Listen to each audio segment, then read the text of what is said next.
Hey, it's Aaron. First of all, thank you so much for downloading Beer Guys Radio and giving us a listen. Hope you enjoy it and hope you subscribe. Now, there's a couple of things that I'm going to ask you to do. Now, first of all, if you're not fans of us on Facebook or Twitter, please go and do that. At Beer Guys Radio, of course, on Twitter is our handle. Also, since you're downloading this, go to wherever you downloaded it, iTunes, Stitcher, wherever. Leave a review, give us some stars, and tell people how you like the show, because the more people do that, the more our rankings go and the more people are able to see it and we're able to grow. So thank you so much for downloading. Hope you guys enjoy it, and we got a good show for you coming up. This, by the way, is sponsored by Atlanta Brew Box, which is the experience of Georgia Craft Breweries. With every box, head to beerguysradio.com and click that link that's on the right-hand side. Again, thanks so much for downloading, and we'll talk to you later. Proudly broadcasting from the AM 920 studios in Buckhead, Atlanta. It's the Beer Guys Radio Show, the only radio show in the South dedicated to art, science, and enjoyment of craft beer. Now, here are your hosts, Tim Dennis and Aaron Williams. Hey, it's the Beer Guys Radio Show. They let us back for a second show. Can you believe that, Tim? Good stuff. That's awesome. 2 in a row. We're on a roll here. We're on a roll. I'm Aaron Williams. I am Tim Dennis. And you can reach us on social media, beerguysradio.com. Of course, we're at Beer Guys Radio. And on Twitter and on the Facebook, 678-8618-ALE is our phone number. Today on the show, we're going to get a little serious, crazy enough as that seems. It is the state of brewing in Georgia.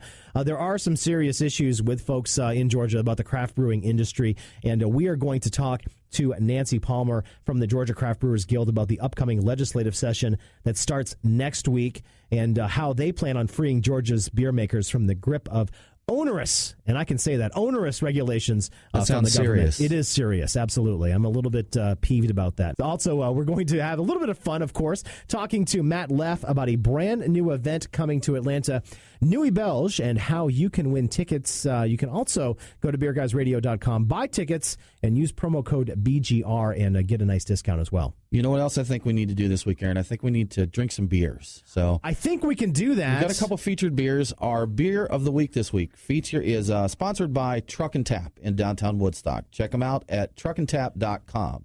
So, Aaron, what's your selection for us this week? Well, I'll tell you what, I'm not as fancy as yours because I know what yours is, but I wanted to give some props to the South Side, to the folks across the state of Georgia. Craft brewing, of course, the big center of it is here in Atlanta, but we do craft brewing across the entire state. So I cracked open a Southbound Moonlight Dry from Southbound Brewing Company in Savannah. It's an imperial coffee stout. It's brewed with some local coffee that's roasted down there in the Savannah area. About an 8% ABV, 70 IBU with some Magnum and Sterling hops. So I'm excited to crack that open and taste it, see how it goes.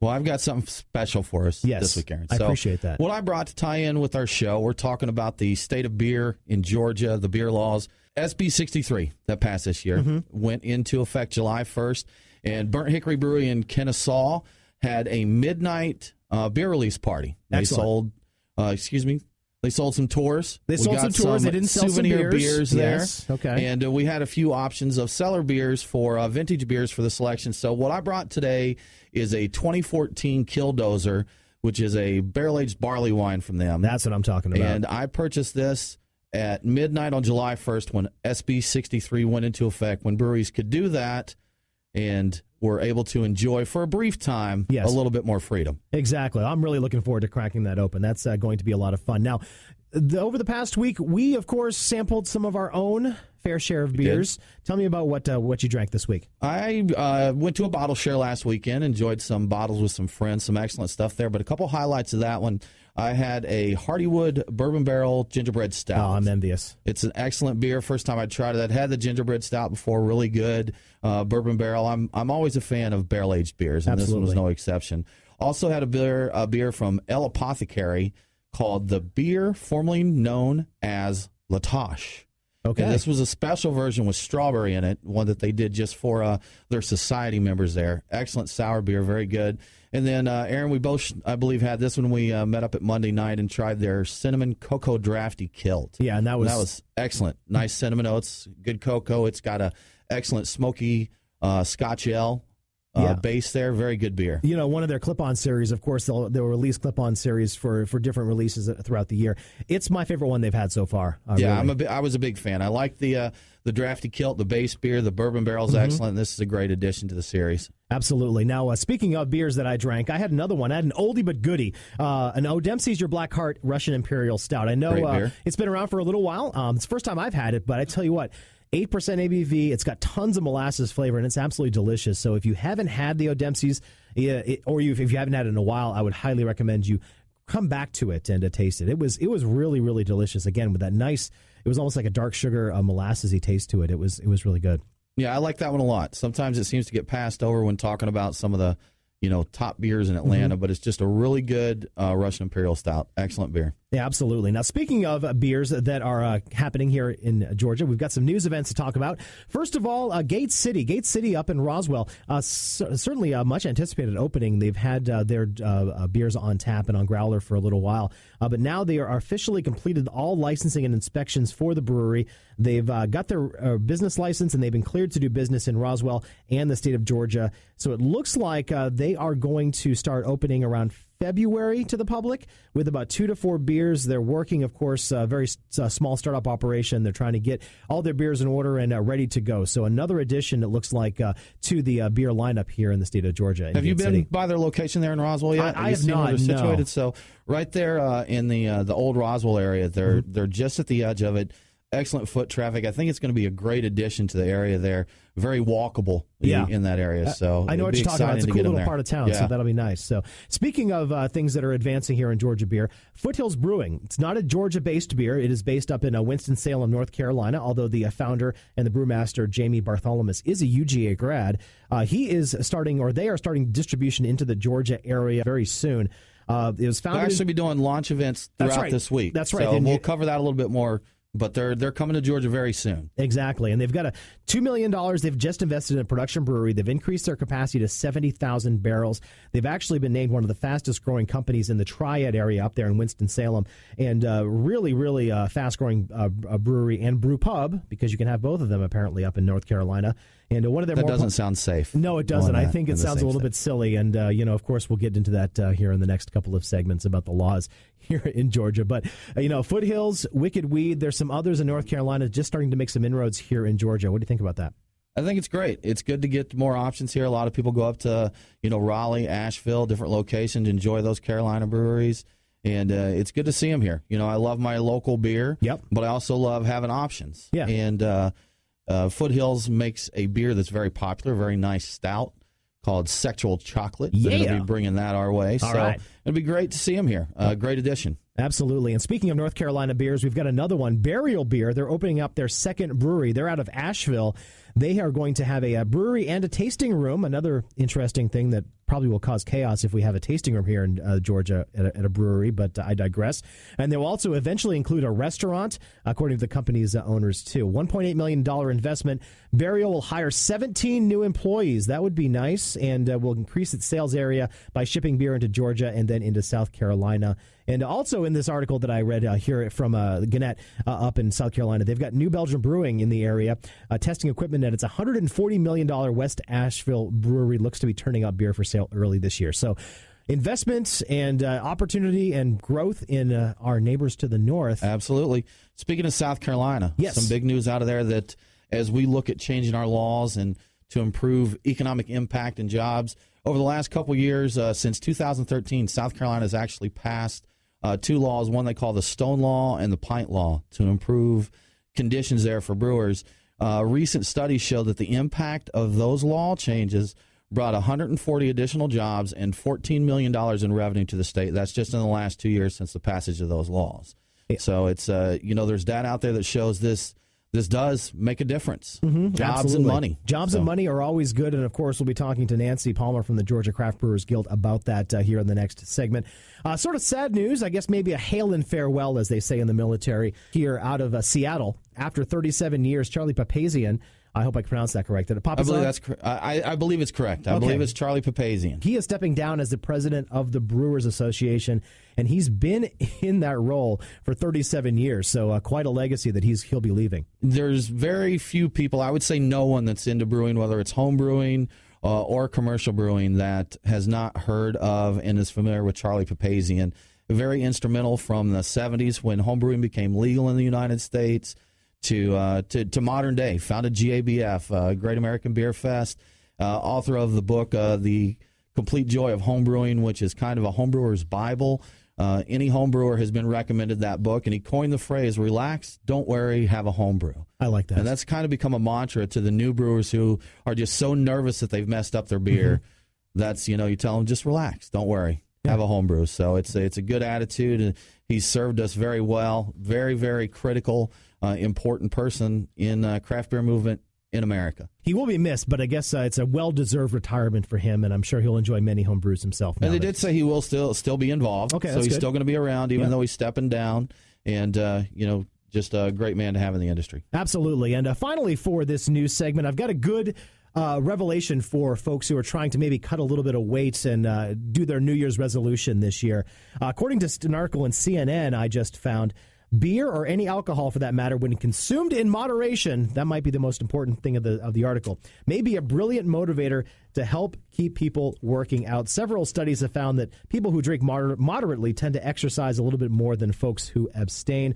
And in this article, they actually had somebody who has exercise classes at the brewery, which is something that some other breweries do around the area. I know Reformation does that. See a lot of beer and yoga around. Exactly. So I know that you're there a lot for the beer and yoga. I do. I'm very active in yoga.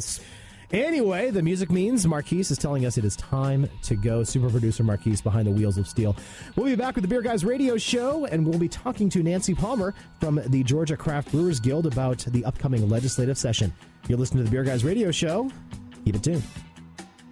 Want more Beer Guys? Follow Tim and Aaron on Twitter at Beer Guys Radio, Facebook, Instagram, and online, beerguysradio.com. The Beer Guys are back after this. The Beer Guys here, and we love beer, obviously. One of our favorites, Belgians. Nuit Belge was one of Nashville's biggest beer events last year, and now it's coming to Atlanta, January 23rd at the Foundry at Puritan Mill downtown. Get ready to sample some unique Belgian and Belgian-inspired beers right alongside some of the area's best local chefs for a unique, upscale beer and food pairing. VIP tickets are already sold out, and other tickets are going fast. Be sure to reserve your seat today, but use the promo code BGR, and that's going to give you $30 off your ticket. Head to nuitbelge.com/Atlanta for tickets and details. That's NUITBELGE.com/Atlanta. And don't forget to use promo code BGR for $30 off. Welcome back to the Beer Guys Radio Show. Welcome back. You are listening to Beer Guys Radio. We are now speaking with Nancy Palmer. Nancy is the executive director of the Georgia Craft Brewers Guild, and she's going to talk to us about Georgia beer laws today. Guys, how you doing? Oh, hey, we're doing great, Nancy. Thanks for coming by and speaking with us on the Beer Guys Radio Show. Now, legislative session starts next week, a Tuesday to be precise. Tell us a little bit about where we stand right now when it comes to our local brewers, brew pubs, and the Georgia law. Well, we worked with the legislature last year to get something done for our breweries and our brew pubs, but unfortunately we had a bit of a run-in with a regulatory agency in between, so we're going back to the legislature to talk about it. I'll tell you where we are in Georgia beer law right now. Georgia breweries kind of can't do many of the things that you would imagine a business in Georgia would be allowed to do. For example, a Georgia brewery can't sell you a beer. A Georgia brewery can't sell a bar a beer. A Georgia brewery, can't choose to move around from wholesaler to wholesaler depending on the price or the service they get. Honestly, there's a lot of restrictions on even whether or not a brewery can advertise in Georgia and how they can advertise. From what a lot of things that breweries can't do in Georgia that you think that they should be able to do. Now, that advertising, Nancy, that actually goes pretty deep to where if someone even says to them, say on Twitter, where can I pick up your beer, they're not allowed to answer that, correct? Right. I mean, the advertising issue has to do with it's important in the state of Georgia, as far as the law is concerned, that a manufacturer doesn't unduly influence a retailer. And so one of the ways we make sure that that doesn't happen is we say that manufacturers can't give gifts or things of value to retailers. And that's what keeps, someone like Budweiser from buying, some kind of $10,000 piece of equipment for a bar, and then that bar only pours Budweiser. That's what it's meant to prevent.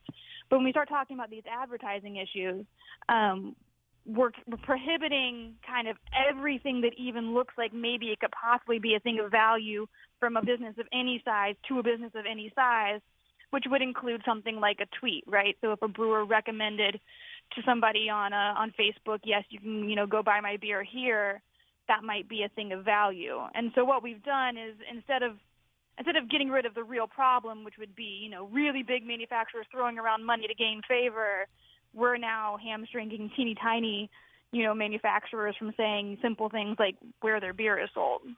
Now, we're talking with Nancy Palmer, the Executive Director of the Georgia Craft Brewers Guild. Now, Nancy, let's step back just a little bit. Tell us a little bit about the current system that is in place. So it's called a 3-tier system, if I am correct, where a brewer cannot directly sell its product to the consumer. It has to go through a middleman or a distributor. Tell us a little bit about how that works. So, yeah, you've got it exactly right. So we've got guys that make beer. Those are the guys that I represent. And then there are beer wholesalers. So all the beer that is made by one of my manufacturers then moves to a wholesaler. That wholesaler then moves that beer to a retailer. And a retailer is ultimately who the consumer interacts with. And as it stands right now in Georgia law, there's no mechanism for moving around that system at all, right? There's no way that a manufacturer could have a relationship directly with the consumer, or a manufacturer could have a relationship directly with a retailer. It all trickles down, manufacturer to wholesaler to retailer to consumer, and everybody makes a little bit of money along the way. So if you have a manufacturer and across the street from that manufacturer is a restaurant that serves that manufacturer's beer, that beer, even though it's made across the street, has got to drive on a truck to some other place in Georgia, spend some time in a warehouse, get put on another truck and driven right back, a block away from where it was made. And that's a little bit silly. Not every state does it that way.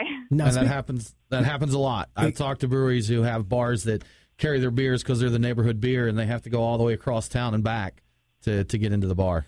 Now, speaking of silly, I did hear of something. I'm doing some research on this.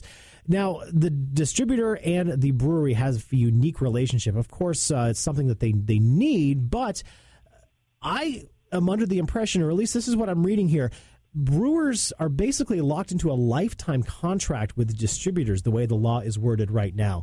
Is that basically how it works? Yeah, I won't bore you with the technical details. Contract's not exactly the right word. And the reason it's not the right word is because the state has intervened in that relationship. It's not a normal business relationship where there's one business who makes something and then they hire somebody to go ship it out to the various places it goes, right? It's a very different type of relationship, and the state is regulating and mandating that relationship. But to your point, basically they end up being lifetime contracts, not because they're technically contracts the way you think about them, but because the way that a brewer might be able to change their relationship with a wholesaler or even move to a new wholesaler, it effectively ends up being too expensive for a small brewer to bear. It takes too long, they make too many enemies, and it ultimately costs too much for them to be able to make these changes. You end up with an effective lifetime contract. So, Nancy, with just to kind of recap what we've just talked about here, so essentially the position that Georgia brewers are in is, first of all, they have one customer, and one customer only, their distributor, correct? That's generally how it works out. Now, of course, we have brewers that distribute in multiple states, and we have some brewers that work with smaller distributors that only have part of the state versus all of the state. But ultimately, we've got very many brewers that just have one customer, and in any given territory in Georgia, they absolutely all have only one customer. Okay, that sounds like that could be a tough position when you've got one person that could kind of control your fate there. Absolutely. So, but yeah, and what would be really important to our brewers is to expand that customer base, and particularly to expand it to the consumer that wants to visit the brewery itself. Right, this is the most important consumer for a brewery. Is somebody goes out of their way to come and visit your manufacturing facility. They want to see what you do. They want to be where it's made. They want the freshest possible product. And a brewer would, in my organization, would love the ability to sell that person a beer, sell that person a six-pack, send them home with something, and be able to build that relationship and marketing it. And that's the customer base that our brewers would really love to grow, is the people that come and visit them at the brewery. And now the current law, the way it's billed now, is that they cannot sell at the brewery directly. So instead, the brewers in the area have to do something a little interesting to get around that, so to speak. Right, and now we're kind of getting into what was a system that was set up last year. And the system that was set up, we went to the Georgia State Legislature and we asked, can we please sell beer direct to the public, regular old retail sales at breweries, and then also at brew pubs, right? Where at a brew pub, you can buy a pint that's made on site, but you can't take a six-pack to go or anything packaged to go. And we said, can't both of these businesses just sell you beer like normal businesses that sell alcohol? And the Georgia State Legislature, they worked very hard, but ultimately, what we got was kind of a watered-down version of that. Brew pubs were kind of left out of the equation, which is very unfortunate. They should be able to sell a six-pack. And then what happened to breweries is you set up a system where if you go to a brewery, you can go on a tour of that facility. And if you go on that tour of that facility, then a brewery can offer you some free samples of beer, and they can give you a single free souvenir to go of up to 72 ounces. And that's a system that we operated under for about 3 months until we had a bit of regulation come in that really set us back even further from even that roundabout system that we had going on for at least a few months there. And Nancy, prior to that July 1st, it had actually been, pre-prohibition since you'd been able to take any beer home from a brewery in Georgia. Is that correct? That's true, yeah. Prior to July 1st of this year, before we got that bill signed into law, a brewer could offer you some free samples on site, but it was very limited, and there was no way to get beer to go. I'm actually, Nancy, going to open a beer right now to the kind of topical to what we're talking about. I went to Burnt Hickory midnight July 1st when they celebrated SB 63, and as one of my souvenir beers, I took home a 2014 Killdozer. So I thought, as we're talking about the laws here, it would be a good time to open up this July 1st beer.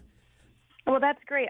I'm not going to lie. I'm actually I've got a glass of Height of Civilization from Wild Heaven in front of me. Absolutely. Well, you got to drink while you can. Now, going into the legislative session here that starts next week, what are some of the things that you would like to see accomplished during the session for the brewing industry?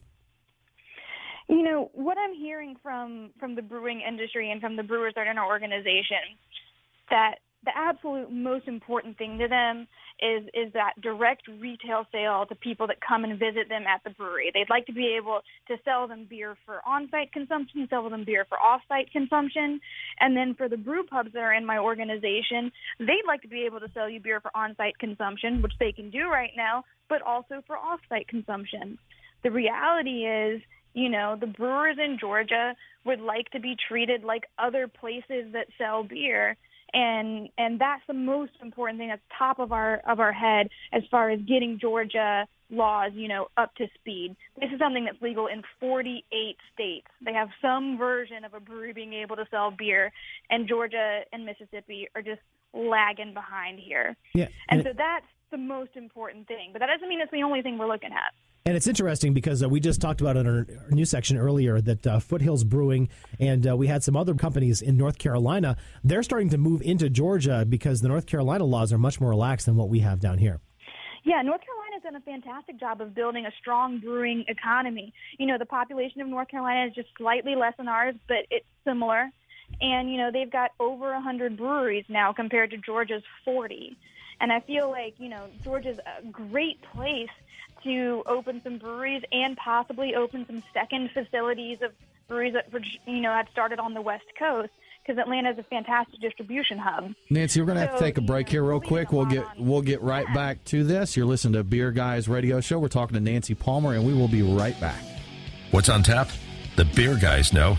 More after this. It's Aaron and Tim, the Beer Guys. If you're like us, no lunch or dinner is complete without a pint or two of craft beer. Which is why Truck and Tap in downtown Woodstock is always on our list. Tim, why do they call it Truck and Tap? Well, the tap part is easy. They have 12 of them. Bottles, too. Not sure what to drink? All of their beer servers are Cicerone certified. And if you got someone who isn't a beer fan, not to worry. Truck and Tap carries wine, mixed drinks, and even handcrafted sodas. As for the truck part, well, that's when it gets interesting. Truck and Tap features your favorite Atlanta area food trucks daily, daily. That way, you're getting a different menu every day. Check it out, Truck and Tap in downtown Woodstock. truckandtap.com. Let them know that the Beer Guys sent you. Welcome back to the Beer Guys Radio Show. It's the Beer Guys Radio Show, and we are talking beer laws, beer legislation, the State of Georgia Brewing in 2016. Nancy Palmer is the executive director of the Georgia Craft Brewers Guild, and when we left off in the last segment, we were talking about the difference between Georgia and North Carolina. A lot of new development, a lot of new growth in North Carolina, not so much here in Georgia because of the brewing laws. One of the things that's interesting is the difference between a brewery itself and a brew pub. There are some separate laws that dictate which is which. Nancy, could you just tell us a little bit about the difference between the two? Yeah, I mean, quickly, the easiest way to think about it, right now in Georgia law, a brewery is a factory. It's a beer factory. And they're not allowed to do very much other than make beer. And so most people have been to Sweetwater, Terrapin. Those are, what we would call a production brewery or a wholesale brewery. They sell all of their beer through wholesale. A brew pub, on the other hand, of which we have 14 in Georgia, we have some fantastic ones. That's a really small manufacturing brewery with lots of limitations on how much they can make and how much they can sell. But it's a small manufacturer that has a restaurant component to it. And brew pubs in Georgia can sell you a pint of beer across the bar of what they make, but there's no way for them to sell you anything to go. So if you wanted to get a 6-pack or, a bottle of beer to take home or, take across state lines, that's not possible at a Georgia brew pub. But that's the main difference, is the food component. And that's something definitely looking to correct this year with that. Now, Nancy, I do know that we have a bill coming up soon, and just wondering with that, when we may hear more information. I know right now we're waiting for that to be presented. When we may hear more of the details of what's coming there. Well, we're working really hard, and we've got some great allies in the Georgia State Legislature, and we feel like we've got a lot of interest in helping us out. So, session starts next week, and I imagine that right about next week we'll be able to talk some more specifics about exactly what it is that we're looking at to fix in Georgia. Clearly I said that the retail sales is a huge piece of what we have to do in Georgia, but that there's other things that we need to look at. And there's areas where we feel like the industry's been a little overregulated that we'd like to maybe work on either with our regulators or with the legislature, as the state may be. And here's the thing, and in talking to you and in talking to Tim and some other people doing some research, this needs to be a grassroots type of an effort. And I would urge people that are listening to this here on AM 920 The Answer, even if you're not a beer drinker, this is an issue that really should pique your interest, because we're talking about legislators and lawmakers basically inhibiting the role of small business. What they're trying to do, and what these the small brewers and brew pubs are trying to do here in Georgia, is just develop their business, grow, and be able to be just like any other business here in the state. Right now, what I'm seeing is that they're not allowed to do that.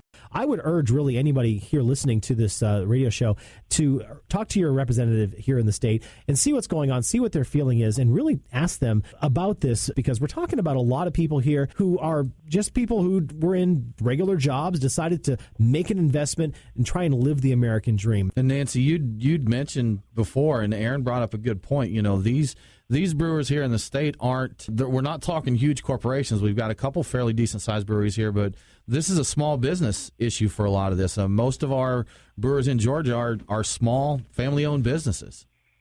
Yeah, I would say that all of our little craft breweries are small family-owned businesses, and that's why this type of industry is so attractive. Let me give you a little statistic.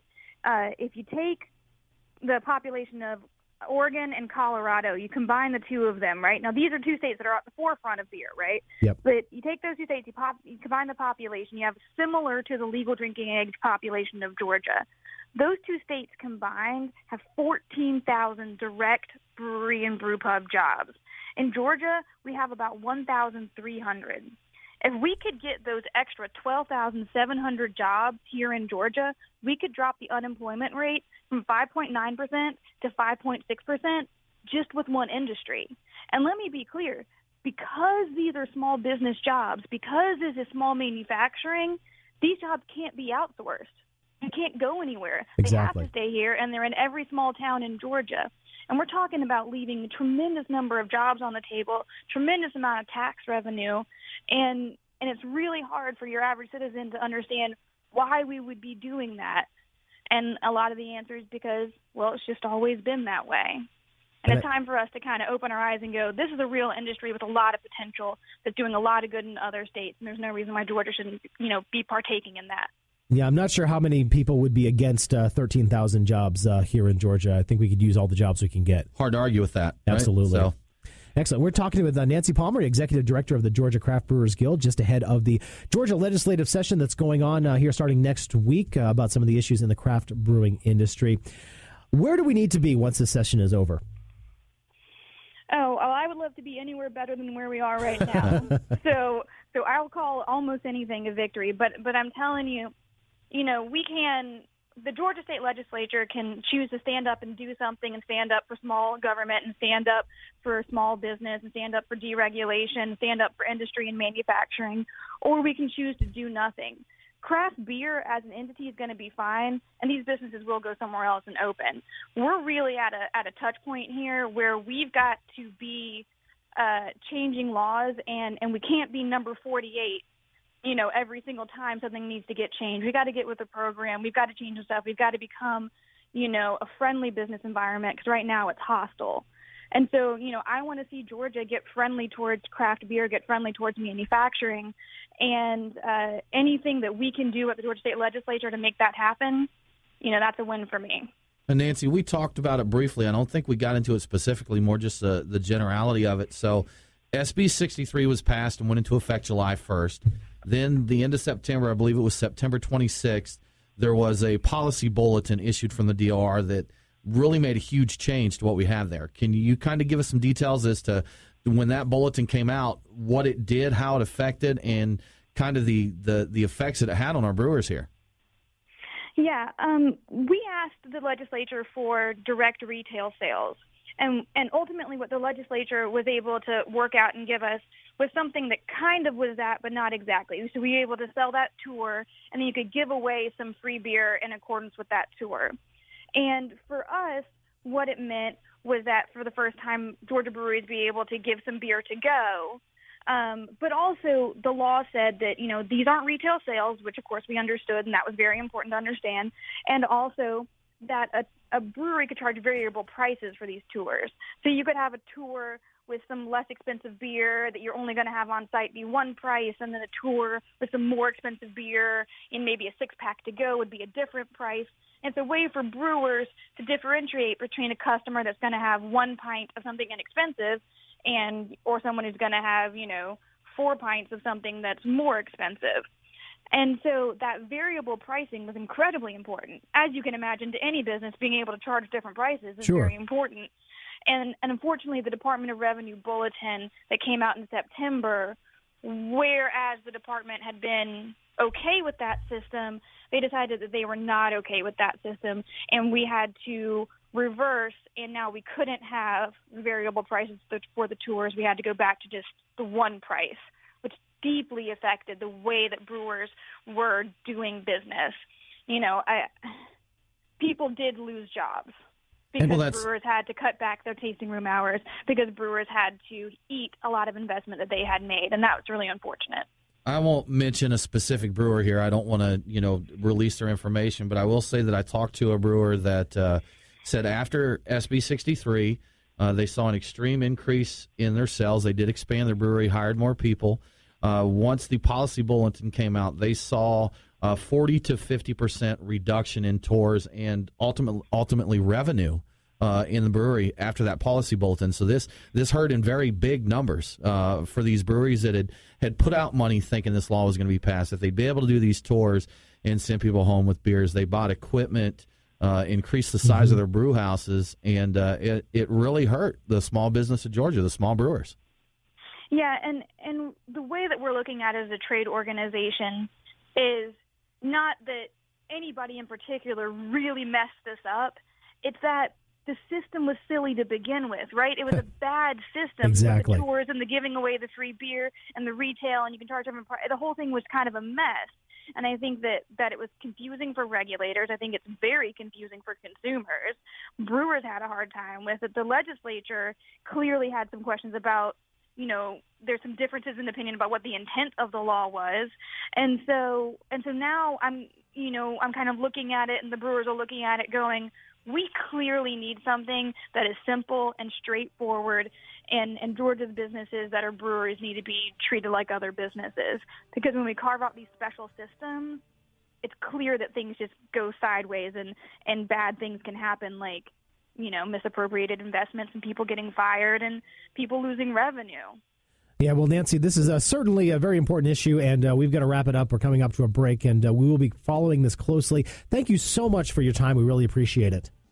I really appreciate you guys having me, and everybody go out, write your senators, write your representatives, and let them know that you support Georgia beer. Absolutely. Sounds we'll be great. in touch with this issue as the weeks go along and the months go along with the Georgia legislative session. You're listening to the Beer Guys Radio Show. I'm Aaron. I'm Tim, and that's Tim over there. I'm not Tim. You're not Too Tim. much I'm Killdozer. Tim. That's what gives me. Anyway, we're coming back, and we are going to talk to Matt Leff, the founder of Nuit Belge, about an awesome event that's coming to Atlanta. Stay tuned. Want more Beer Guys? Follow Tim and Aaron on Twitter at Beer Guys Radio. The Beer Guys are back after this. This is Tim and Aaron from the Beer Guys, and here's the deal. You've got that one friend, that one you can never shop for. He's got all that cool stuff. Yeah, that guy. Well, we found something that they don't have, but they're going to want. The Atlanta Brew Box is a Georgia craft beer experience to go. Each box contains tour passes, a t-shirt, and a bunch of other swag from our local breweries. It's fully customizable, and starting at only $40, it's a great gift idea. It's unique, it's fun, and it is Atlanta. Head to beerguysradio.com, click the link on the right-hand side of our webpage, and that will get you there. It's the Atlanta Brew Box, the Georgia Craft experience in a box. Don't forget to drink local and drink Georgia. Now, back to the Beer Guys. And it's the Beer Guys Radio Show. Welcome back. I'm Aaron. I am Tim. And we are here with a very special guest. He's got a great event going on in Atlanta on January 23rd. Nuit Belge is coming to town. And we are here right now with Matt Leff. He is the founder of Nuit Belge. How are you doing today? Doing excellent. Good afternoon, everybody. Absolutely. Tell us a little bit about Nuit Belge, what's going on, what the event is, and how it came about. Sure. So Nuit Belge actually started up in Nashville this past March. And a little backstory, I actually lived in Atlanta prior to moving here, and that's how I got into the beer world. So we started in March. It was extremely successful, and in working with Blackberry Farm on the concept, they said, hey, let's take this on the road and visit some of our favorite southern cities. And, of course, Atlanta was the first one we landed on, close to Nashville, close to Blackberry Farm, and a fantastic beer and food city, of course. Of course. Absolutely. Now, if you're interested in Nuit Belge, by the way, I forgot to tell you this. Yes, we need to let people know that we have a discount code that you can use to purchase your tickets now. General admission tickets are $129, but with the code BGR, you'll get $30 off of that. Get it for $99. So Go to our website or just go to nuitbelge.com, enter BGR at checkout, and that'll automatically apply that discount for you. You have got an amazing lineup of restaurants. Just to list a few of them, there's a ton of them. To Empire State South, of course, Heirloom Market, Korean Barbecue, which is just right down my alley, Iberian Pig, King and Duke, one of the Ford Fry restaurants around here, Local 3, Bojanik, my wife and my favorite Indian restaurant in the area. Just a ton of great restaurants. Tell me a little bit about what you are doing with these local chefs and pairing it with the beer. Sure. So the overall goal of Nuit Belge is to really show specifically how well Belgian beers pair with incredible cuisine. And we accomplish that, of course, like you said, by bringing incredible chefs and restaurants on board to the event. They all receive their beers in advance of the event.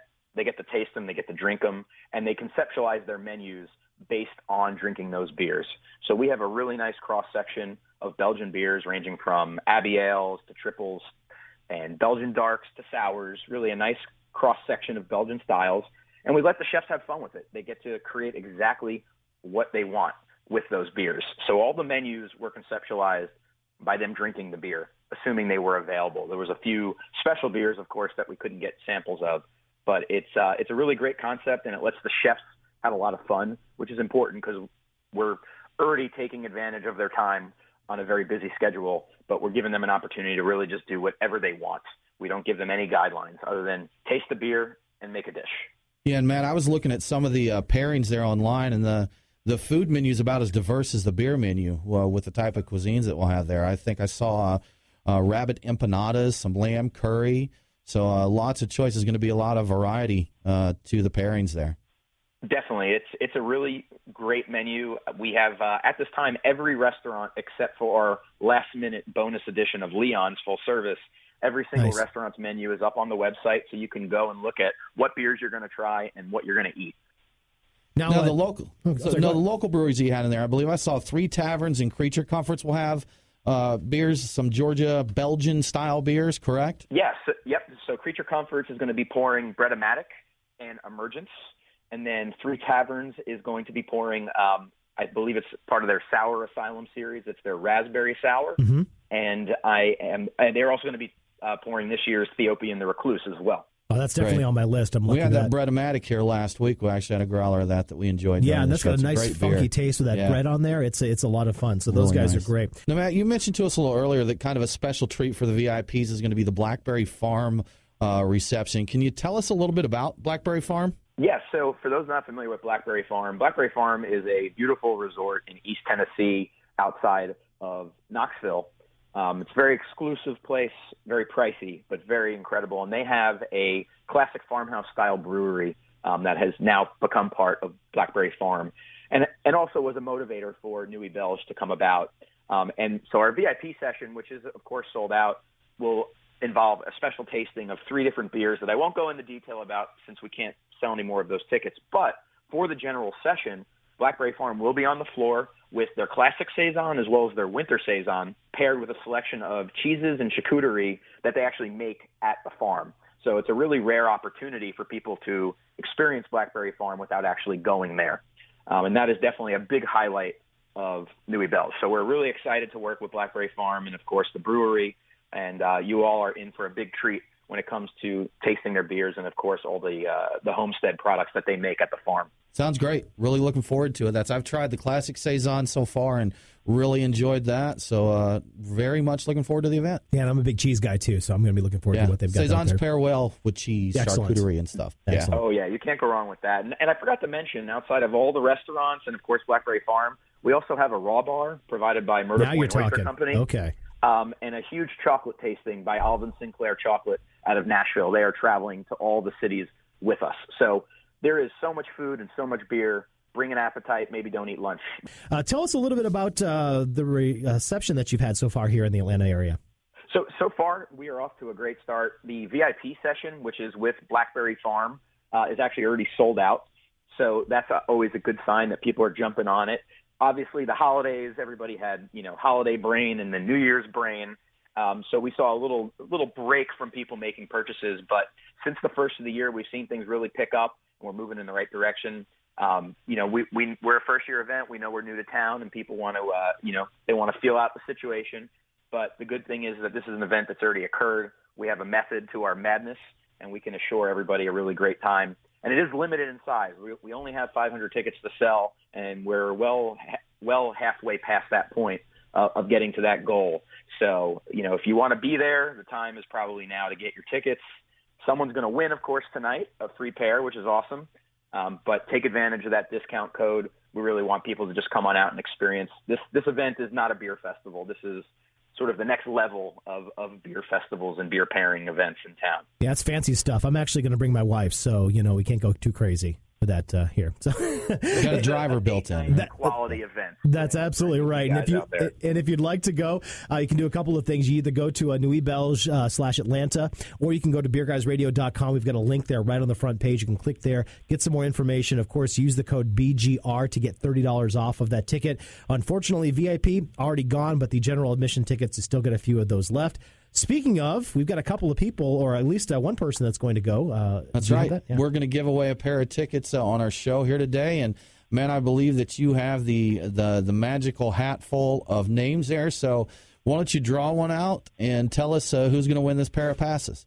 All right. Give me a second here.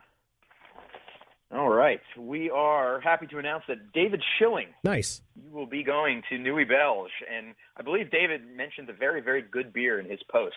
Yes, he did. Blaber, which is an excellent beer. Unfortunately, won't be at Nui Bell's. But That's I was hoping it'd be there. I was looking forward to a few pours of that. If it was there, of that. I think, you'd have lines out the door for it. So that's Great. Thanks, Matt. Thanks, Matt. Excellent. Cheers. Great to talk to Matt, and the Nui Belge event is going to be a lot of fun. We're going to be there, so I hope to see you guys there, too. So it should be fun. It's going to be great. I love Belgian beers. Sounds like some real nice food there. I know. I love food and that oyster bar. Food and beer. I'm going to kill that oyster bar. Anyway, got a couple more minutes left. Tim, what's going on for the rest of the week? Sure. Just give you some quick highlights of a couple of events coming up this week. As we mentioned earlier, Foothills Brewing is coming to Georgia.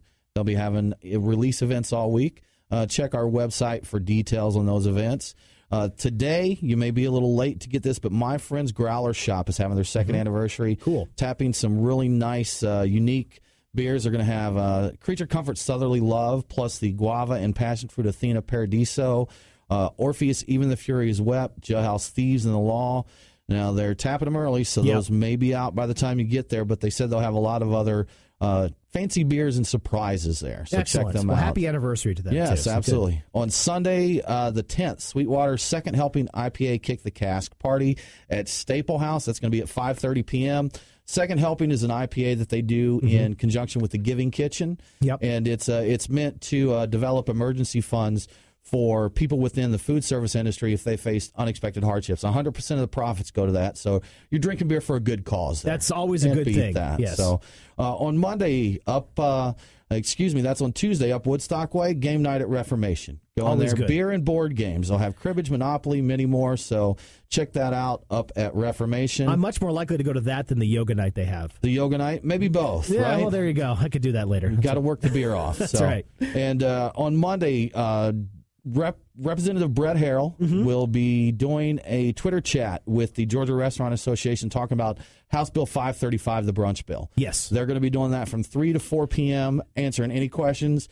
Use the hashtag BrunchBillChat to participate in that. Yeah, and of course, we just talked to Nancy, and a lot of important things going on with the craft beer industry and the restaurant industry coming up in this legislative session that starts on Tuesday. So get on that Twitter chat, get on your representative. Let's make things happen. Let's really grow this industry and get it to where it needs to be here in 2016. All right, well, Marquis is telling me that it's time to go. It's very sad. We do need another hour, don't we? Absolutely. I didn't get to talk about beer releases. Look on our website. That's right. Check it out, beerguysradio.com. Next week, by the way, we're talking to a Patriarch, one of the big guns here in the Atlanta and the Georgia beer scene, Owen Ogletree. We were talking about the past, the founder of Classic City Brewfest and Atlanta Cask Ale Tasting. We're going to talk about the history of brewing here in Atlanta and Georgia. Should be a great time. Thank you so much for listening to the Beer Guys Radio Show. We'll be back next week. You have a good one. Thanks for listening to the Beer Guys Radio Show. Miss a show? All shows are on demand on iTunes, Stitcher, TuneIn, and wherever you get your podcasts. Follow Tim and Aaron on Facebook, Instagram, and Twitter at Beer Guys Radio. Call the AL line at 678-861-8AL.